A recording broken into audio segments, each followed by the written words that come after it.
Okay. Any questions before we get going? So last time, of course, we talked a little bit about Boolean logic. Logic, we learned about Booleans. You know, some things get evaluated to true or false. And we learned about and or, how they're like operators, but they take Booleans and return a Boolean. And we also learned like the comparison operators, like is 5 less than 7? That gives me back true. So those, you know, we give different values of a different type and it returns a Boolean. Cool. And of course, we also learned about conditionals, where we can ask Python, well, if some condition is true, if something is true, then I'll execute this code. Otherwise, I don't. I skip on over it. That's the if statements. So let's do a quick example of this. I mean, here's this right here. I'm just going to take this code and play with it. Playing with code, trying to break it, see what I can do with it, is often a good way to learn this type of stuff. So, also mind the indentations. Python's really picky about this type of stuff. So there we go. Oh, I guess I never defined grade. Well, yeah, that makes sense. If I say grade equals 0, what do we expect to happen? Look at this code. If grade is 0, okay, if grade is less than 50, okay, what value does grade have? 0. So I'm going to ask you, is 0 less than 50? True. Don't say yes. Who said yes? Oh, come on. We'll get there. We'll get there. Yes, 0 less than 50? True. So because 0 less than 50 evaluates to the value true, we are allowed to go inside that statement. It'll execute the code inside there. And you know what? For fun, I'm going to do this. There. What did we see? Well, grade is 0. Great. If 0 is less than 50, execute the code inside of there. Okay, cool. There. And it does that because 0 is less than 50. And then it executes that code, but then that indented bit like finishes, and the code carries on normally. It keeps chugging away and executing all the code below the if statement. Know that the code, not in if, isn't in the if statement, and you can tell that because it's not indented. Let's say I do this. Take a second and think. What should you expect to see printed out? I'm going to hit run. Raise your hand if you were right. Good. So let's think about the question here. And if you're scratching your head, you're skipping steps. Slow it down. What does the code actually say? Line 1. Grade is 70. Okay. Is 70 less than 50? Everybody else false? Of course it's false. 70 less than 50 is a false statement. So now we have something that effectively is if false. When it's false, we don't execute the code inside the if. That's the rule. So we skip it and just go down to line 6 and do not an if. Great. We can have as many lines of code in this if statement as we want. And do something like this. Whoop. And I hit run. We don't see any of that code run, because 70 is not less than 50. Here's the quiz. What will happen when I hit run? Were you right? Remember, 50 is not less than 50. It's less than or equal to 50, but it's not less than 50. Remember. What happens if I do this?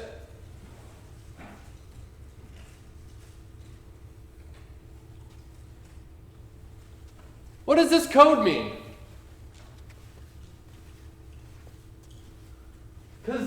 now I've replaced the question that we put in the if statement block, right? I replaced that question with a literal value that's true.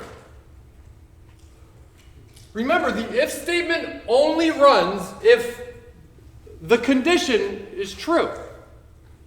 But I've asked no question. I've just said, oh, it's true.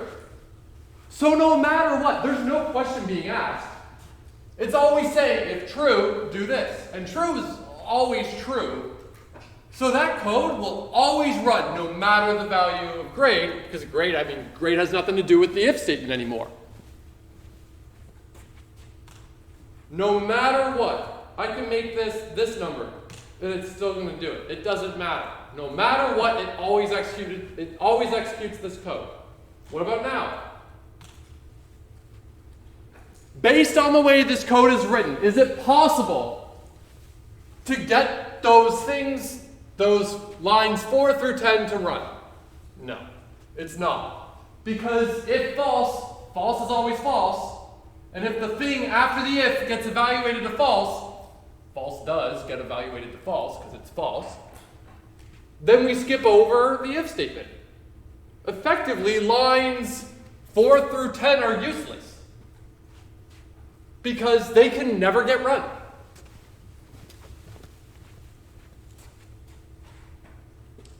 Okay, great. You know what, let's do this activity real quick. I'll give you a couple minutes to do it. This is the activity I asked you to do last time. Let me just read it just so I don't make a mistake. Using only the Python features, statements we've seen so far, because we've seen ifs. Can you write a program that will divide a number in half only if the number is a multiple of 2? Also, there's a hint there that might be helpful. Take a couple minutes to try this, and then we'll do it together.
Your function should look something kind of like mine, but of course mine doesn't work because saying if a value is divisible by 2, I mean, that makes sense to you and me, but that doesn't make sense to Python. Python goes, I know, what are you saying? Syntax error, it's not valid syntax. Raise your hand if you got this one. Raise your hand if you want like 1 more minute, you're gonna get there.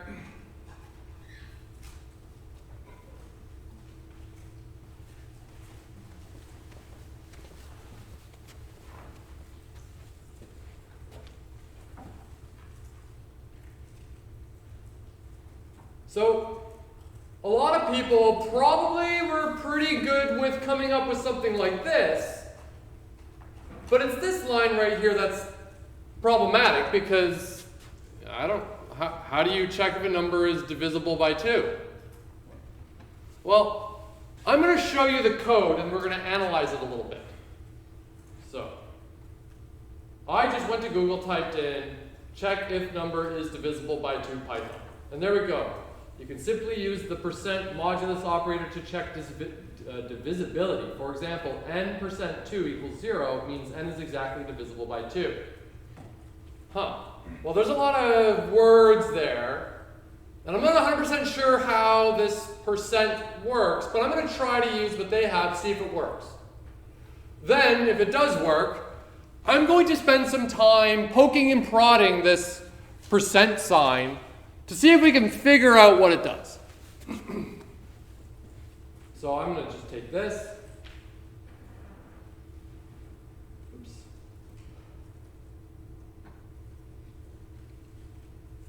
Do that. Now, of course, our variable name isn't n. It is a value. Oh, and of course, I need to divide by 2. Great. All right, well, it didn't yell at me for syntax error. That's good news. Go here, let's hit run. Well, there we go. So it seems to have worked, right? Because on line 1 in the second box, I gave it 10. 10 is, of course, we know 10 is divisible by 2. So it returned a value divided by 2. 10 divided by 2, 5. And by the way, I want to be very clear. If you wrote it in a way where you didn't put it in a function, that's fine. I didn't ask you to do it that way. If you wrote it in a way where you didn't return, you did prints instead, fine, who cares? If you wrote it in a way where you just ignored it if it wasn't divisible by 2, that's okay as well. Whatever, that part doesn't really matter. The important part about this is the check if it's divisible by 2. You know you need the if statement to check a condition. That's the important bit. So, %2 seemed to do the trick, and then div2 9, well, that gave me back 9 because 9 is in fact not evenly divisible by 2. Now, you can't just test something once like I did, I guess twice, to see if it's correct. We gotta make sure we test it thoroughly. What happens if I give it like print div2 0?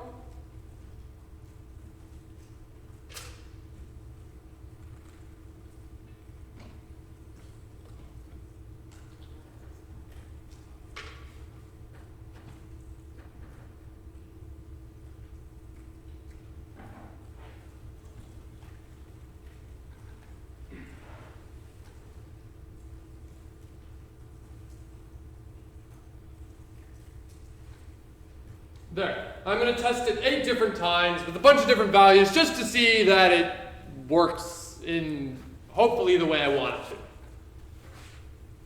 So what do we have? Okay, well let's have a look. 10, yeah, that's divisible by 2, so it gives me 10 divided by 2. 9 isn't evenly divisible, just get back 9. 0, well, suppose this one's a mystery actually, because 0 divided by 2 is of course 0. And if we don't divide it by 2, 0 still remains 0. Well, I don't know. I guess that doesn't really give us a lot of information. But at least it didn't break the code, I guess. That's a good thing. Whatever this number is, well, seeing as there's a 5 there, it looks like it's half of it. This one, I added the 1. Obviously, it's odd. This is odd. -2 is even, so we get -1. And then negative whatever, well, because we see the 5, we know we're good. So it looks pretty good. So I've tested it and it seems to work great. But the mystery remains, what on earth does that percent sign do? Best way to learn this stuff is to play around with it. So let's just go down here.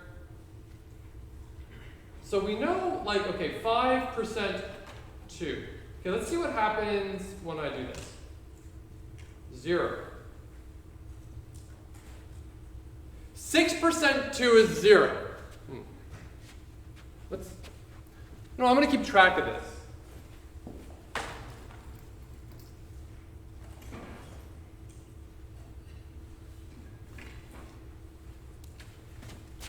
Let's start with 1. 6% 1 is 0. Okay. So 6% 1 gave me 0. So I'm just going to type a bunch of numbers in, and we're going to see if we can find out what this is actually doing, what this means. Like, imagine for a second I was doing like this. 1, some magic operator, 1 gives me 2. And then 1, some magic operator, 2 gives me 3. You might say, oh, it looks like that question mark is actually just addition. He's just adding the numbers together. So what I want to do right now is see if we can reverse engineer what percent means. Raise your hand if you actually already know what it means. Couple of people, so we'll take our time and go through this. How about 6% 0? Oh, that's interesting. It's saying something about division. That's very interesting. Huh. Okay, let's keep that in mind. Okay, 6, 1, 6, 2, we know is 0.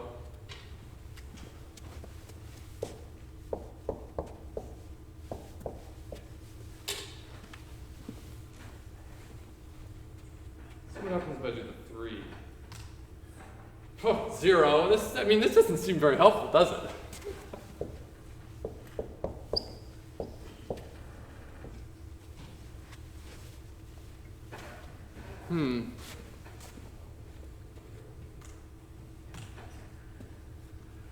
Okay, well now we get something different. 6% 4 gave me 2. Okay. I want 6% 5, 6% 6, 6% 7, and so on. Okay, let's see what happens.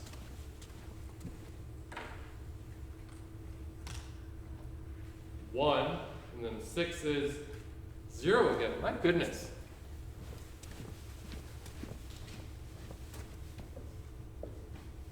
Let's try the 7. Let's see what happens. 7.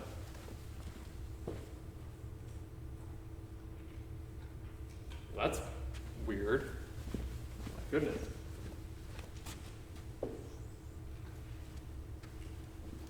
For those of you that don't know what it is, or you didn't know before coming today, can you make sense of that? Is that helpful? Not really, right? There is a pattern, but it's not obvious at this stage. If you're a good computer scientist, at this stage, you keep playing around. Now, okay, what if I do... Let's put the 3 on the right-hand side and leave that alone and change the left-hand side. How about that?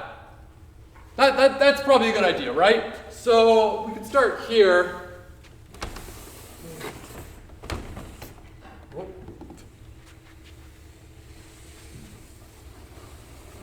Well, that's funny.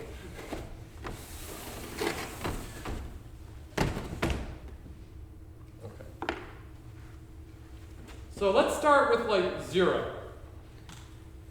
Okay, so we've got 0, 3 gives us, what was it? 0, okay. And we're going to want 1, 2, 3, 4, Let's try a bunch. So 1 is 1, 2 is 2, 3 is 0. Okay, so 1, 2, 0. As an exercise, if you start to think maybe you see a pattern now, I mean, we have no idea if you see a pattern once, if that pattern will generalize to all possible numbers, of course. But if you think you see a pattern now, think about what you think the next number is going to be. 1. Oh, okay.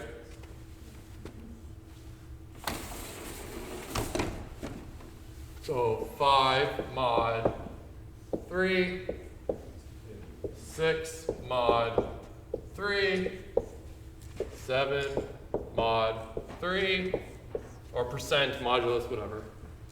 So I've got 4, 5, 2. Okay. What do we think this one's going to be? Someone shout it. 0. Why? Because where the pattern's going out. Oh, I see what you mean. 0, 1, 2. 0, 1, 2. And then you seem to think that this will be 1. Okay. So this marker doesn't seem to be doing too hot. I'm going to grab a different one. And let's see what happens. Maybe I don't really need to write it down anymore. Let's see what happens if I make this like a 4. Okay, I'm going to start at 0 again. Raise your hand if you think you know what it's going to be. Were you right?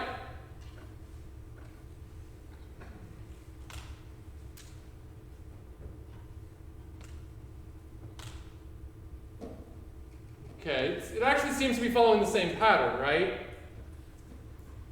0 was 0, 1 was 1, 2 was 2, and then 3 here went back to 0. But when we had 4 on the right-hand side, it was 3 mod 4 gave me 3. Raise your hand if you're starting, like, okay, we clearly see a pattern, right? But what is that pattern? What I mean by that is think of the addition. Oh, we can see the pattern. What is he doing? Oh, he's combining. Wait, that's not addition.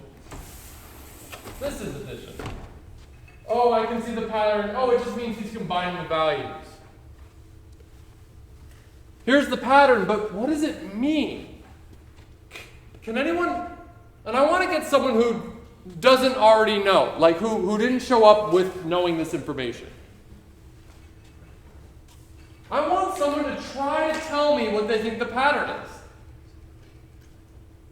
What do you say? I think it's the remainder, like if you divide the left by the right, and then whatever number it spits out is the remainder for that. Did you know this beforehand? No, I didn't. So you're effectively right. This is what this means. Let me ask you a question. What is 0 divided by 3? In whole numbers. You're not allowed to use decimals. 0, of course, right? And what's left over? 0. What's 1 divided by 3? 0. Yeah, because you can't put 1 into like a group of 3. You can't do that. So 1 divided by 3 is 0, but what's left over? 1. We have that 1.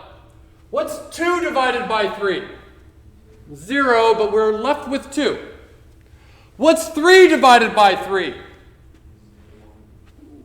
Who said 0? 3 divided by 3 is 1. And what's left over? Nothing. What's 4 divided by 3? 1, and you've got a remainder of 1. 5 divided by 3? 1 with a remainder of 2. 6 divided by 3? Well, 2, remainder of 0. Mod gives us the remainder, what's left over.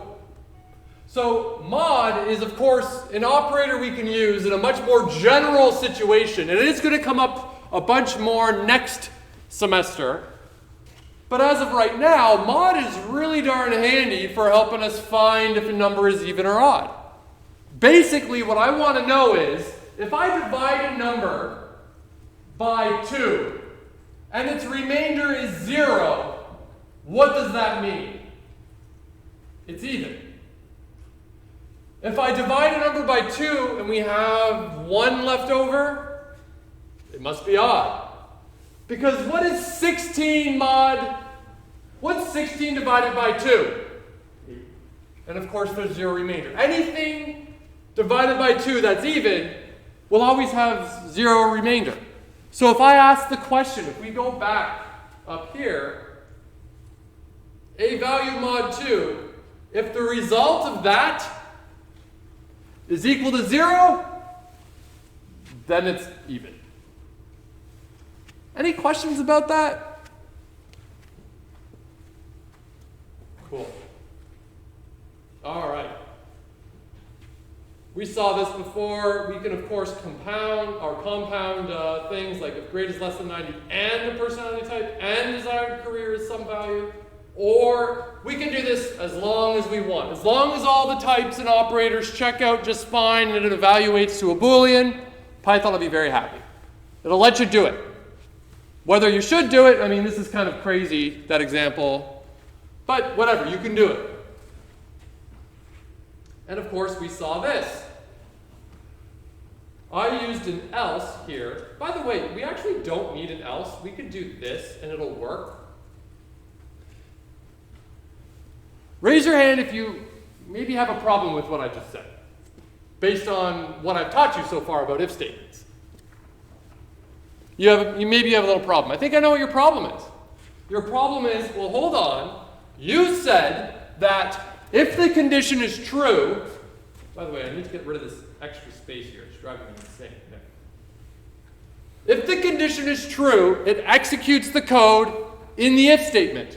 And then carries on immediately after the if statement, right? Is this where your issue is coming from? You're like, well, wait a minute. You said, like, well, run the stuff in the if statement and carry on afterwards with the rest of the code. But if that's true, it looks like if the condition's true, it's going to return a value divided by 2 and then a value. It's going to carry on. Well, here's the thing about return statements. We are, in this scenario, we're taking advantage of the fact that return statements, if you ever have a function and that function is executing and it hits a return, the function immediately stops and will never execute past that return. Meaning, in this scenario, I will say a value, let's say it's 2. 2 mod 2 gets that 0. Return 2 divided by 2, okay, that's 1. But because there's a return, it stops. It doesn't carry on. I can really demonstrate this or prove this to you by doing this.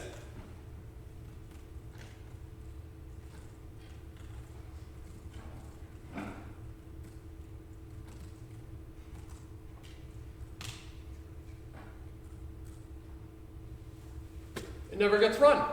Because as soon as we hit that condition, as soon as we hit that return, all code below it doesn't matter. It can't possibly run.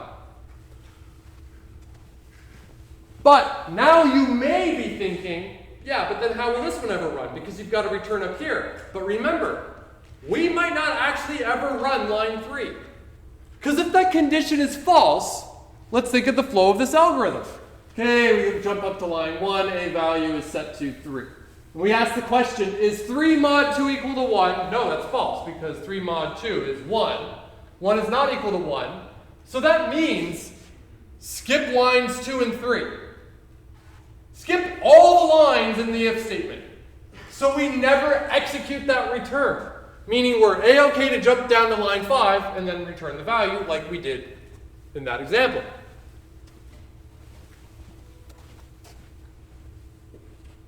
If you like doing it this way, great. If you're like, I don't like that, I don't trust those return statements, then go ahead and use an else. Do this and you'll be happy. You'll be in good shape. Yes? Can we use else if as well? Of course, yes. Yes, we could use the elifs if we want.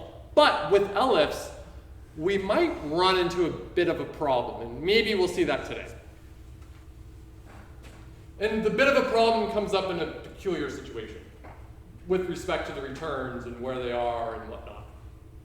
So, yeah, okay, if some condition is true, and then if that same condition nodded is true, it's so common, computer scientists are lazy, we just put else to mean effectively whatever the opposite of this was. And you might remember not is a way to get the opposite of whatever Boolean it is. So if you ask a question and it returns false, and then you not false, you get true. If you ask a question, you get true, but then you not true, you get false.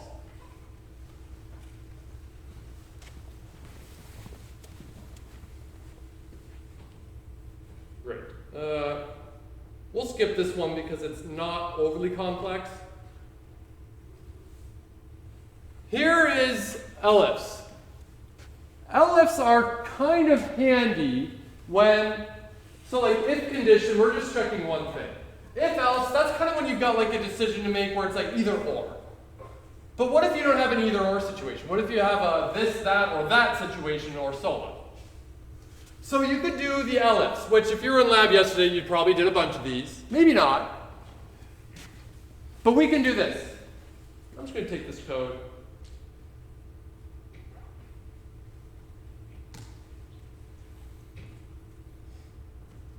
Whoop.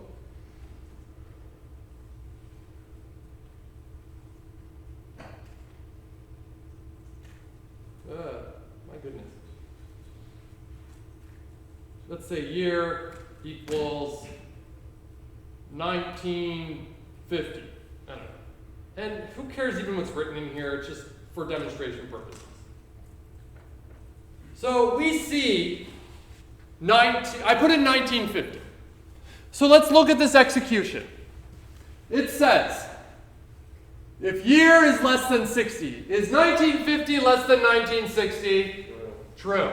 Of course. So we go in and we print out jazz. So because we flipped that condition, we're done. We can ignore the rest of them. We're good. We see jazz. But let's see what happens if I don't use elifs here. Let's see what happens if I do something like this. I'm going to get rid of the elifs.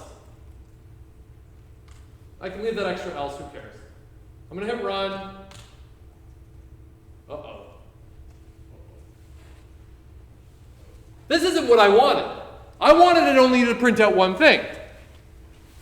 But if you look at this code, and you actually take 30 seconds to look at this code, I'm willing to bet you can kind of figure out why that happened and why the elifs are pretty darn important.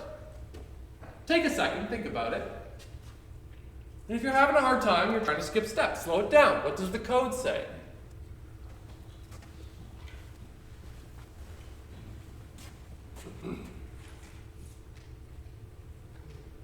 Let's think about this code. Year is set to 1950, 1950.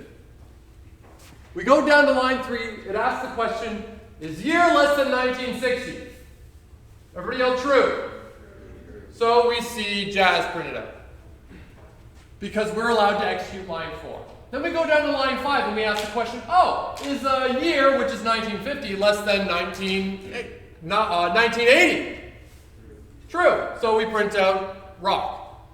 Then we ask the question again, oh, okay, line 7. Is a year less than 1990? Yeah, it's true. So when it's just an if, we immediately keep asking the question as we go. But the else ifs or elifs made it so they become like exclusive. If you run one of them, that's it, you're done. Do you see? Yeah. Why can't you just do if, else, else, else, else, else? Well, because let's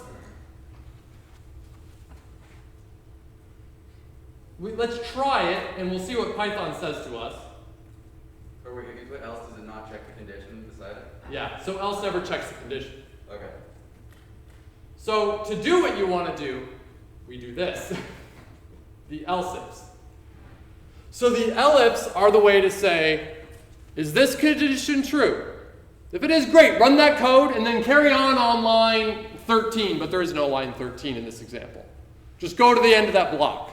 But the elifs go, okay, maybe it's not less than 1960, but we can jump down to elif, oh, it's less than 1960, or 1980, I guess? Yeah, 1980.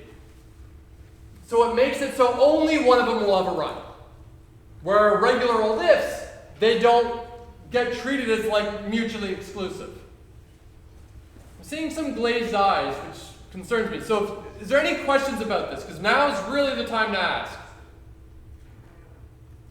Now, you might say, well, I could fix this problem, right? Let's go back to the way it, not that way.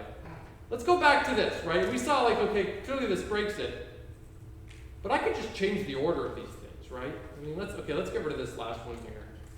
And if I like put this one first,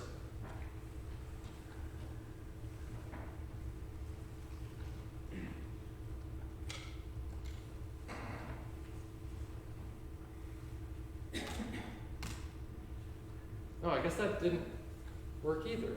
Right. Huh.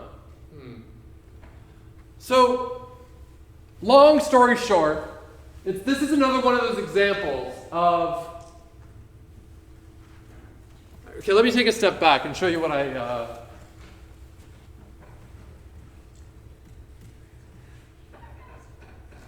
What I really meant to show you here was this. Let's say I make it 2008. If you weren't careful and you had this code and you tested it once with the value 2008, it looks like you got the correct output. I mean, you did get the correct output, but is your function right? No, because if I entered 1950, we got the wrong result. And when I say function, sorry, I meant those lines of code.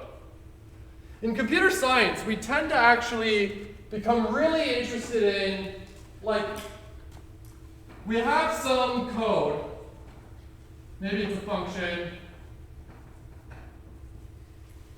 You know what, I'm going to go over here to draw this because we won't be able to see it on the camera. We become really interested about a couple of things. So here's the code. And maybe we have input to this code. And this code is going to give us some sort of output.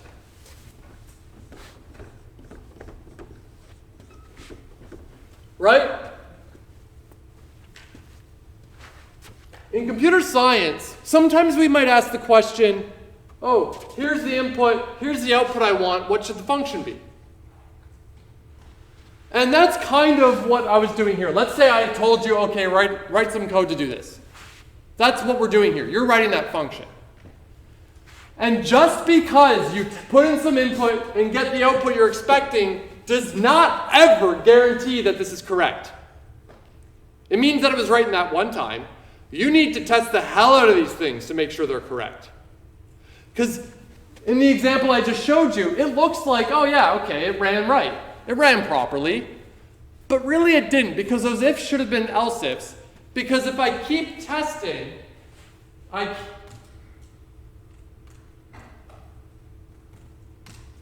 we'll see, oh no, that's not the output. It should only have printed out jazz. Right? So we got to be careful. And when I put it in the reverse order, it became really clear that there was an error.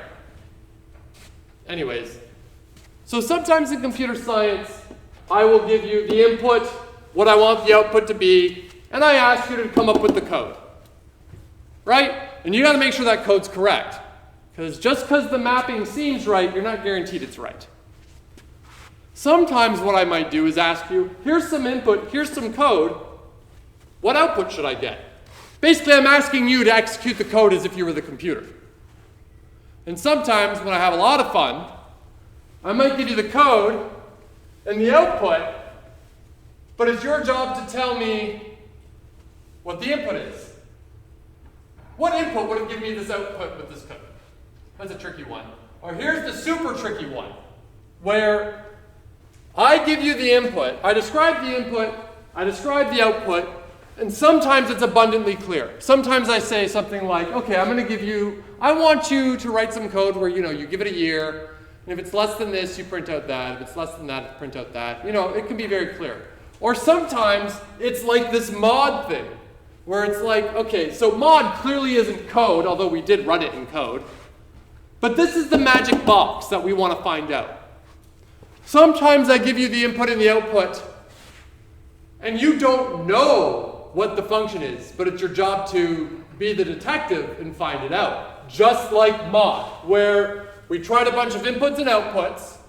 We observed how the inputs or the outputs changed as we changed the inputs, and we tried to discover what this is doing.